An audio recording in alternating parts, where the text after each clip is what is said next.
Pozdrav svima, moje ime je Željko Ilić, ja sam osnivač InCentra.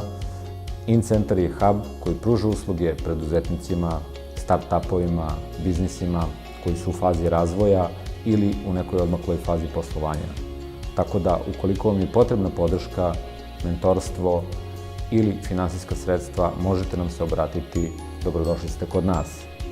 Moram da kažem jednu vrlo važnu stvar, a to je da nije bilo Kotrulija i MBA programa koji sam završio, verovatno ne bi bilo ni InCentra. Ja sam Kotrulija alumni.